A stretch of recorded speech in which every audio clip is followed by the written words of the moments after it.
বাংলাদেশের নারায়ণগঞ্জে লালন পালন করা অ্যালবিনো মহিষটি এখন গোটা বিশ্ব জুড়ে আলোচনার কেন্দ্রে। মার্কিন প্রেসিডেন্ট ডোনাল্ড ট্রাম্পের সঙ্গে চেহারার মিল থাকায় রসিকতা করে মহিষটির নাম রাখা হয়েছে ডোনাল্ড ট্রাম্প। দেশের পাশাপাশি বিভিন্ন আন্তর্জাতিক সংবাদ মাধ্যমে এ নিয়ে খবর প্রকাশিত হয়েছে। বিষয়টি নজর কেড়েছে ইরানেও। রাশিয়ায় অবস্থিত ইরানের দূতাবাস তাদের আনুষ্ঠানিক এক্স অ্যাকাউন্ট থেকে এই মহিষটির একটি ভিডিও শেয়ার করেছে। সেখানে ক্যাপশনে রসিকতা করে লেখা হয়েছে, বেচারা, ডোনাল্ড ট্রাম্পের সঙ্গে তুলনায় মন খারাপ হয়ে গেছে বাংলাদেশি মহিষটির। ইরানি দূতাবাস তাদের ওই পোস্টে রুশ সংবাদ মাধ্যম আরটির একটি প্রতিবেদন যুক্ত করে দিয়েছে। ওই প্রতিবেদনে দাবি করা হয়েছে, মার্কিন প্রেসিডেন্ট ডোনাল্ড ট্রাম্পের সঙ্গে তুলনা করার পর উৎসুক মানুষের ভিড়ের কারণে মহিষটি খাওয়া দাওয়া অনেকটাই কমিয়ে দিয়েছে। বৃহস্পতিবার 21 মে ব্রিটিশ সংবাদ মাধ্যম টেলিগ্রাফের প্রতিবেদনে বলা হয়েছে, মহিষটির ওজন 1500 পাউন্ড, প্রায় 680 কেজি।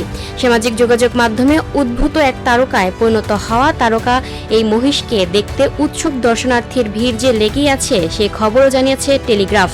আর এই মহিষের ছবিও প্রকাশ করেছে শীর্ষস্থানীয় আন্তর্জাতিক সংবাদ সংস্থা AFP। মহিষটির মালিক 38 বছর বয়সী জিয়াউদ্দিন মৃধা জানান, ঢাকার অদূরে নারায়ণগঞ্জে তার খামারে থাকা 700 কেজি ওজনের মহিষটির এমন উদ্ভূত নামের পেছনে রয়েছে এটির মাথার চুল। তিনি বলেন, মহিষটির অসাধারণ চুলের স্টাইল দেখেই আমার ছোট ভাই এই নাম রেখেছে। মৃধা আরও বলেন, মে মাস জুড়ে কৌতূহলী দর্শনার্থীদের ভিড় লেগেই আছে তার খামারে। সামাজিক যোগাযোগ মাধ্যমের অনুসারী আশপাশের মানুষ ও শিশুরা ভিড় করছেন ইন্টারনেটে ভাইরাল হওয়া এই মহিষকে এক নজর দেখতে। আগামী বৃহস্পতিবার মুসলিমরা তাদের প্রধান ধর্মীয় উৎসব পবিত্র ঈদুল আজহা উদযাপনের প্রস্তুতি নিচ্ছেন বাংলাদেশে। এই ঈদে ডোনাল্ড ট্রাম্পকেও কোরবানি করা হবে।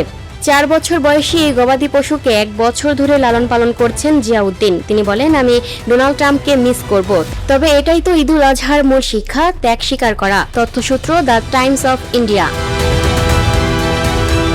Lucky Akter, up to date news, Dhaka.